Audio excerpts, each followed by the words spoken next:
Buenos días, hermanos de la Iglesia Reformada, siervos de Jesucristo, y todos los que nos acompañan en esta mañana durante nuestro servicio de adoración. Es una gran bendición el estar con ustedes en esta mañana para escuchar, exponer y aplicar la palabra de Dios. Hemos terminado de estudiar la segunda carta del apóstol Juan, la cual fue dirigida a la señora elegida. Pero ahora, prosiguiendo con nuestro orden expositivo, en este día nos corresponde el presentar la introducción a la tercera epístola del apóstol Juan. Me gustaría comenzar dando lectura al pasaje que estudiaremos en este día. Dice así, tercera de Juan, el anciano Agayo, el amado, a quien yo amo en la verdad. Amado, yo deseo que tú seas prosperado en todas las cosas y que tengas salud, así como prospera tu alma. Pues mucho me regocijé cuando vinieron los hermanos y dieron testimonio de tu verdad, de cómo andas en la verdad. No tengo mayor gozo que este, el oír que mis hijos andan en la verdad. Amado, fielmente te conduces cuando prestas algún servicio a los hermanos, especialmente a los desconocidos, los cuales han dado ante la iglesia testimonio de tu amor, y harás bien en encaminarlos como es digno de su servicio a Dios, para que continúen su viaje, porque ellos salieron por amor del nombre de Él, sin aceptar nada de los gentiles. Nosotros, pues, debemos acoger a tales personas para que cooperemos con la verdad. Yo he escrito a la iglesia, pero Diótrefes, al cual le gusta tener primer lugar entre ellos, no nos recibe. Por esta causa, si yo fuere, recordaré las obras que hace parloteando con palabras malignas contra nosotros. Y no contento con estas cosas, no recibe a los hermanos, y a los que quieren recibirlos se los prohíbe y los expulsa de la iglesia. Amado, no imites lo malo, sino lo bueno. El que hace lo bueno es de Dios, pero el que hace lo malo no ha visto a Dios. Todos dan testimonio de Demetrio, y aun la verdad misma. Y también nosotros damos testimonio, y vosotros sabéis que nuestro testimonio es verdadero. Yo tenía muchas cosas que escribirte, pero no quiero escribírtelas con tinta y pluma, porque espero verte en breve, y hablaremos cara a cara. La paz sea contigo. Los amigos te saludan. Saluda tú a los amigos, a cada uno en particular. Oremos, por favor. Padre Santo, te damos gracias que en esta mañana podemos ser nutridos por medio de tu palabra. Señor, hemos terminado la segunda carta del apóstol Juan y ahora estamos estudiando la tercera carta. Señor, te queremos pedir que tu bendición y tu favor esté sobre nosotros durante este tiempo que pasemos estudiando esta carta. Ayúdanos, Señor, a poder entender el mensaje que tú quieres comunicar a tu pueblo por medio de este estudio. Ayúdanos, Señor, a no tener corazones rebeldes ni oídos sordos, sino tener corazones mansos que reciban tu palabra y oídos atentos que no solo entre por un oído tu palabra y salga por el otro, sino que escuchen con atención tu palabra y atiendan con toda diligencia. Ayúdanos, por favor, Padre. En esta mañana te queremos pedir que las verdades que veamos de este escrito penetren en lo más profundo de nuestras almas y que después de terminar los estudios que vamos a estar viendo, no volvamos a ser los mismos, sino que tu palabra nos vaya transformando de día en día. Te queremos pedir, Señor, también por los que no creen en ti aún. Te pedimos que este estudio sea de bendición para ellos y que ellos puedan conocerte en verdad. Te pedimos también que tú bendigas a tus ministros y maestros, dándonos sabiduría, dándonos entendimiento, dándonos un corazón fiel a ti, dándonos pasión y amor por tu palabra, dándonos, Señor, sabiduría para predicar a tu pueblo en justicia y en verdad, y guiarlos por el camino correcto. Ayúdanos, por favor, Señor, a siempre estar apuntando hacia nuestro Señor Jesucristo y jamás estar apuntando hacia nuestras personas, ni querer tomar lo que es de nuestro Señor. A Él sea la gloria. Por favor, Padre, atiende a nuestra oración y te pedimos estas cosas en el nombre glorioso de nuestro Señor Cristo Jesús. Amén. Hagamos una breve contextualización de dónde es que nos encontramos. Hemos venido estudiando el Evangelio y las epístolas del apóstol Juan. El orden que tomamos fue partiendo primeramente de la exposición del Evangelio de Juan y de manera sucesiva, conforme al orden canónico, continuamos con las epístolas. La epístola que vamos a comenzar a estudiar desde este día es la tercera carta de Juan, la cual se encuentra ubicada o señalizada con el número 3 entre las epístolas del apóstol. En esta mañana nos compete dar una breve introducción de la epístola, para tener así un panorama del contexto en el cual fue desarrollada la carta y observar cuál es la aplicabilidad de esta carta para nuestros días. El bosquejo que nos será de guía para esta enseñanza contempla, en primer lugar, la autoría y la fecha de la carta. En segundo lugar, el destinatario. En tercer lugar, las divisiones en la carta. En cuarto lugar, el propósito de la carta. En quinto lugar, cómo nos dirige esta carta a Cristo. Y en sexto lugar, cuál es la aplicabilidad de esta carta para nuestros días. Comencemos por la autoría y la fecha. Comenzando con el contexto, nos es necesario mencionar en primera instancia quién es el autor de esta carta. El autor de esta epístola es el apóstol Juan. Esto lo podemos saber por algunas indicaciones que nos son provistas en la carta, como lo son la correspondencia de título en la identificación del escritor. El escritor se identifica en esta carta como el anciano. Si ustedes van al versículo 1, dice el anciano a Gayo. Como pueden observar, el escritor se identifica como el anciano.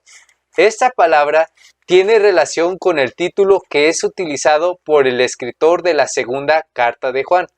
Si ustedes van a segunda de Juan 1, dice así, el anciano a la señora elegida. Podemos observar que el título en ambas cartas coincide. En ambas cartas el escritor se refiere a sí mismo como el anciano. Por esta razón, la primera marca es una correspondencia de título. La segunda característica del escrito que indica la autoría juanina es la relación conceptual. La tercera epístola posee diversos conceptos que son utilizados por el apóstol Juan en sus otras cartas. Un ejemplo de estos conceptos es el amor ágape. En esta carta podemos encontrar en el griego esta palabra al menos 6 veces en los versículos 1, 2, 5 y 11. Este concepto encuentra una clara relación con el Evangelio de Juan. Por ejemplo, si ustedes revisan Juan 21:15, el cuestionamiento o las 3 preguntas que hace nuestro Señor Jesucristo a Pedro sobre si en verdad lo ama, esta palabra es mencionada al menos 3 veces en esas preguntas. Sin embargo, este no es un ejemplo aislado, ya que se encuentra en otras ocasiones, como en el versículo 3:16 y 13:1. También vemos una relación con la primera carta de Juan. Si ustedes van a primera de Juan 2:10, dice el que ama a su hermano. Aquí podemos ver la palabra amor en el amor al hermano. Esta palabra que se usa aquí en estas cartas es la palabra ágape, un término que es muy utilizado por el apóstol Juan. Además, también lo podemos encontrar en la segunda carta del apóstol Juan, donde dice en el versículo 1, a quienes yo amo en la verdad. Nuevamente, en amo en la verdad podemos encontrar el concepto del amor.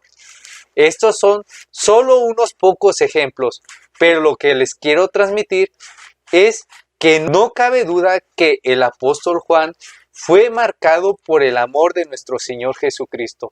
La vida del apóstol fue afectada a tal punto que es nombrado en el Evangelio de Juan como el discípulo amado. El inagotable y vasto amor de Cristo no pudo sino llevar al apóstol a utilizar constantemente el concepto del amor. y no solo implementarlo, sino sentirlo y manifestarlo por la iglesia. Sin embargo, no es el único concepto utilizado. Existen otros conceptos e ideas como lo son verdad, testimonio, hijos y mal. Entonces, hemos manifestado en segundo lugar que la carta tiene una relación conceptual, o mejor dicho, conceptos que son utilizados por el apóstol en sus otros escritos. Otra marca que apunta a la autoría juanina es la enseñanza de andar en la verdad. Las tres cartas del apóstol encuentran un punto de unión en andar en la verdad. Aquí no nos estamos refiriendo al concepto meramente, sino a un mensaje transmitido por el autor. Claramente, cuando el autor se refiere a la verdad, se refiere a Cristo, pero también a la vida sujeta o entregada a Él. A los que andan o sus vidas son conforme a este modelo, se les dice que andan conforme a la verdad. O de una forma más entendible, aquellos que viven conforme a lo que creen. Aquellos que creen en Cristo y le siguen en su caminar, se les dice que andan en la verdad. La última característica que señala que el autor es Juan se encuentra en el saludo. Hay una similitud entre segunda de Juan y tercera de Juan. En ambas cartas se puede apreciar en el primer versículo la expresión a quien yo amo en la verdad. Sin embargo, no es una similitud aislada. Si ustedes observan segunda de Juan 4 y la comparan con tercera de Juan 3, podrán ver que hay una similitud en me regocijé de que andan en la verdad. Ahora, cuando ustedes leen el Nuevo Testamento, habrán notado que generalmente los escritos que son de un mismo autor tienen algunos rasgos característicos que son repetitivos. Si bien algunos varían según la temática o los propósitos del escritor, pero otros se conservan y suelen ser incluso distintivos. En el caso que estamos tratando, esta salutación acompañada de los conceptos apuntan a la autoría del apóstol Juan. Si estas cuatro características dentro de la carta no fueran suficientes para garantizar la autoría del apóstol, nos encontramos en quinto lugar con un testimonio externo. Existen también evidencias externas que atestiguan la autoría del apóstol. El doctor Wilbur Pickering nos dice que Policarpo, escribiendo a la iglesia de Filipo en el 115 después de Cristo, hizo citaciones y alusiones a libros del Nuevo Testamento. Entre ellas se encuentra la tercera carta del apóstol Juan. Esta carta de Policarpo es un testimonio externo muy cercano a la fecha en que pudo haber sido escrita la carta. Además de esto, se añade credibilidad a sus palabras, ya que Policarpo tuvo una relación muy estrecha con Ignacio de Antioquía, el cual fue discípulo del apóstol Juan. Entonces, tenemos 5 puntos que comprueban la autoría del apóstol Juan. Ahora, sobre la fecha de la composición de la carta, no la sabemos con certeza, pero se cree que fue a finales del siglo I. Particularmente, creo que esta carta pudo encontrarse datada en un periodo cercano a la redacción de las otras 3 cartas. Esto debido a la relación que existe en los temas y en los conceptos implementados. Ahora pasemos a ver el destinatario. Esta carta va dirigida por el apóstol a un hombre de nombre Gayo. Algunos comentaristas explican que este nombre era demasiado común en aquel tiempo, por lo cual es difícil relacionarlo con otro Gayo.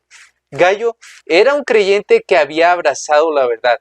Las palabras del apóstol parecen indicar que era un cristiano sumamente dedicado y devoto, que estaba manifestando una gran prosperidad espiritual, como se nos menciona en el versículo 2. La mención que hace el apóstol aquí es un tanto extraña, pues manifiesta que desea su prosperidad física, que esa prosperidad sea tanto como la prosperidad espiritual que tiene este individuo. Esto es raro, ya que generalmente en las demás cartas, no solo del apóstol Juan, sino de los demás apóstoles, se reprende a los creyentes por enfocarse tan pobremente en la prosperidad espiritual.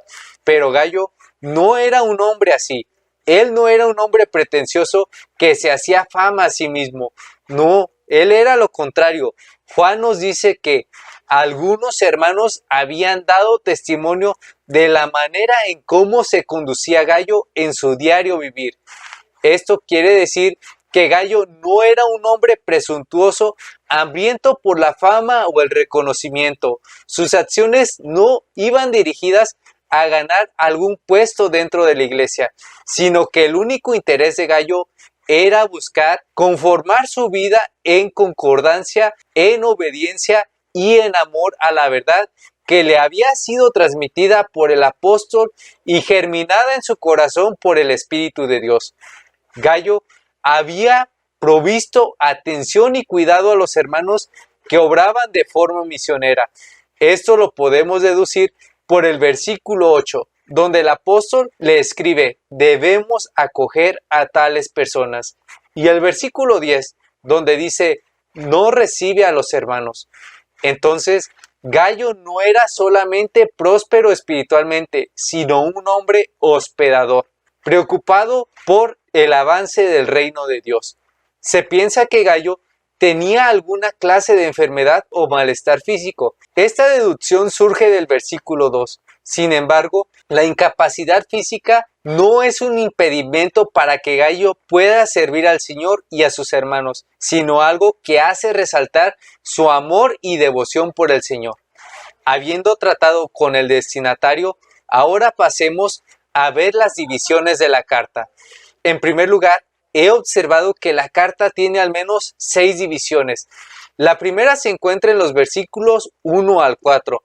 Esta división trata con la salutación y la prosperidad espiritual de Gallo. En segundo lugar, existe una división que abarca los versículos 5 y 6 y consiste en el reconocimiento del anciano y de la iglesia al servicio prestado por Gallo.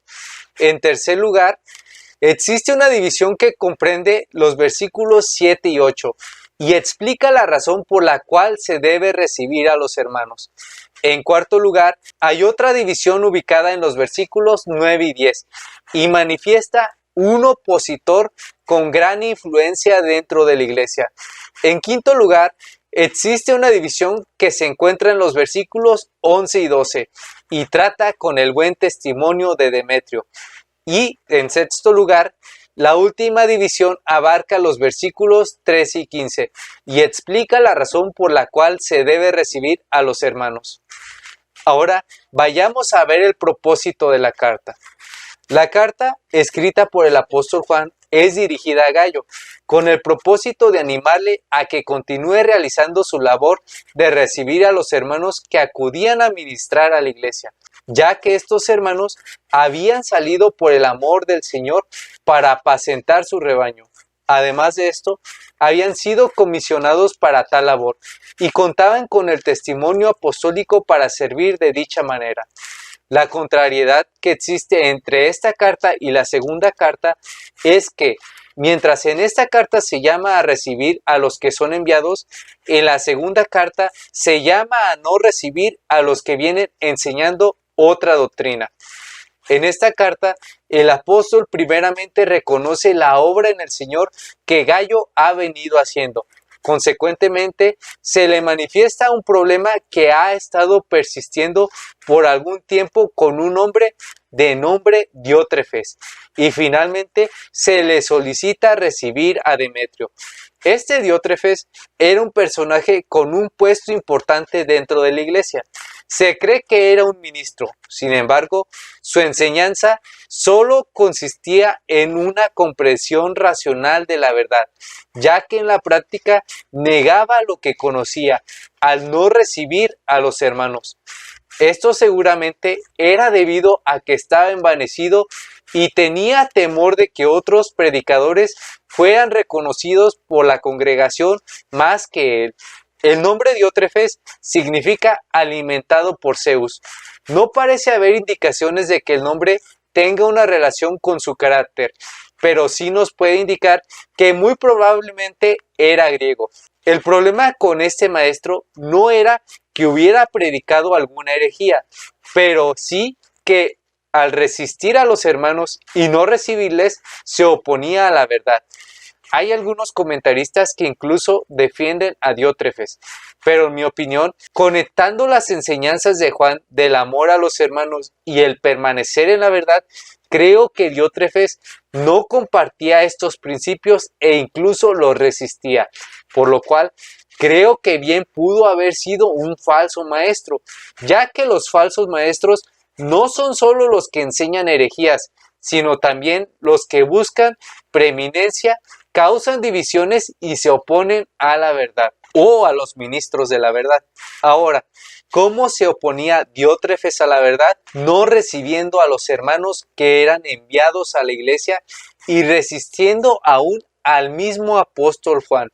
Sin duda, Diótrefes estaba envanecido y quería tener la admiración de los demás. Para esto se servía de no recibir a los que eran enviados y de injuriarlos, manchando así su testimonio.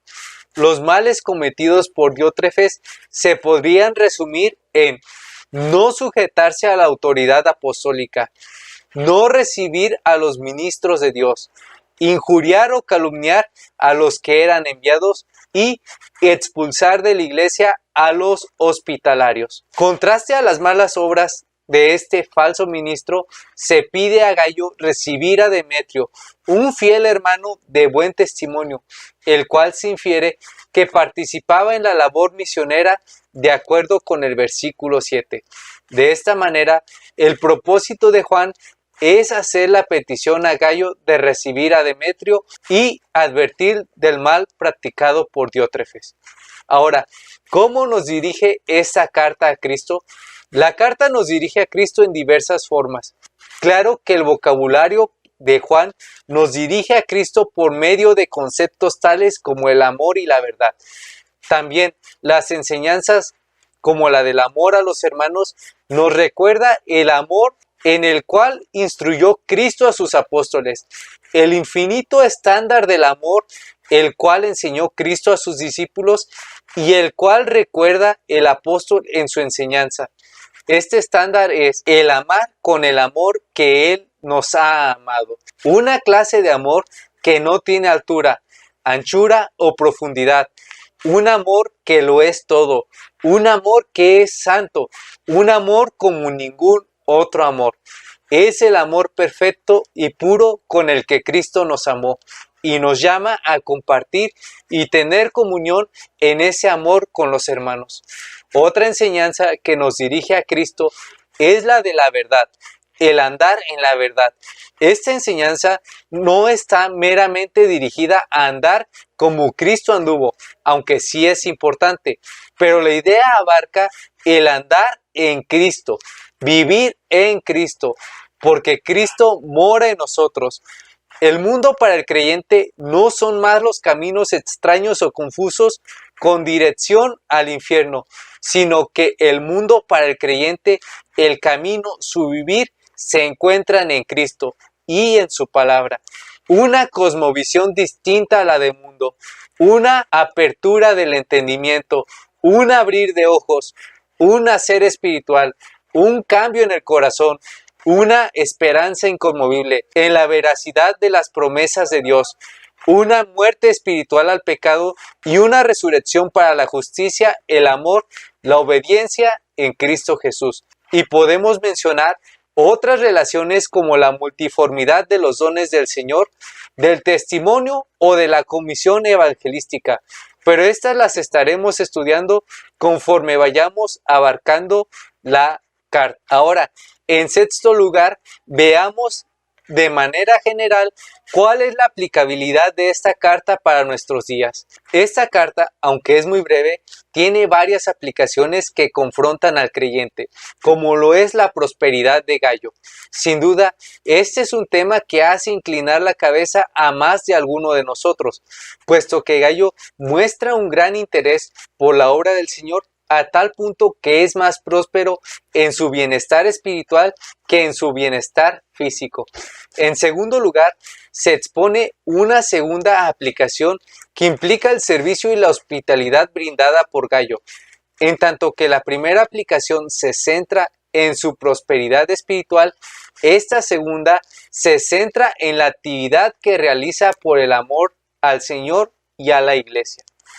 Una tercera aplicación la podemos observar en el interés y soporte de la obra misionera. En nuestros días se conoce de muchos que salen a hacer obra misionera, pero solo algunos verdaderamente, al igual que Demetrio, salen por amor del nombre del Señor. Es importante que la iglesia apoye a aquellos que verdaderamente están enfocados y preocupados por el reino de Dios y que tengan buen testimonio tanto de la iglesia como de los ministros. Una cuarta aplicación tiene que ver con los pleitos y divisiones en la iglesia provocados por separatistas, que causan estas divisiones ya que mayormente están enfocados en sus intereses y propios deseos que en el reino de Dios. Habiendo dicho esto, hemos cubierto de forma general un bosquejo introductorio que nos servirá de guía durante nuestra exposición de esta tercera carta del apóstol Juan. Mis hermanos, hemos terminado el estudio. Por favor, acompáñenme a orar para pedirle al Señor que bendiga el tiempo que pasemos estudiando esta carta y para que sus ministros y maestros puedan enseñarles con fidelidad, pasión, esmero y dedicación. Acompáñenme a orar, por favor. Padre Santo, te agradecemos por este día. Gracias porque hemos podido estudiar tu palabra. Hemos podido ver esta introducción a la tercera carta del apóstol Juan. Hemos podido ver de manera general de qué es lo que trata esta carta. Y Señor, te queremos pedir que de una manera más profunda, mientras vayamos avanzando en nuestro estudio, podamos discernir, entender y comprender estas realidades y poderlas vivir y aplicarlas a nuestras vidas. Señor, ayúdanos por favor. En ti esperamos, en ti descansamos y a ti es a quien rogamos por todas nuestras debilidades. Ayúdanos, Señor. Ayuda a los débiles que estamos luchando con el pecado a poder vencerlo. Ayuda a los que son de poco entendimiento a que podamos entender y comprender más de tu grandeza. Ayuda a los que, Señor, necesitan de tu cuidado, de tu socorro, para no tropezar y desviarse, para que así podamos seguirte y caminar contigo. Señor, si bien cada una de estas cosas que he mencionado, somos todos nosotros, somos débiles, somos pobres de entendimiento y necesitamos de tu grandeza para que suplas a cada uno de nosotros. Ayúdanos para poder estudiar esta carta y que sea de bendición para tu pueblo, Padre, y para nosotros, para que sean de bendición para tu pueblo. Te damos gracias y te pedimos estas cosas en el nombre de nuestro Señor Cristo Jesús. Amén. Hermanos, hemos finalizado nuestra enseñanza de esta mañana. Espero poder verlos pronto y los animo a invitar a sus familiares y amigos a poder escuchar la palabra de Dios. Si tienen alguna pregunta, desean saber más sobre Cristo, las Escrituras, la fe, el arrepentimiento, sobre la confesión de fe, sobre la iglesia o alguna otra cosa, o tienen un motivo de oración, pueden llamar al pastor Nelson o consultar con alguno de nosotros y con gusto los atenderemos. Que el Señor los bendiga.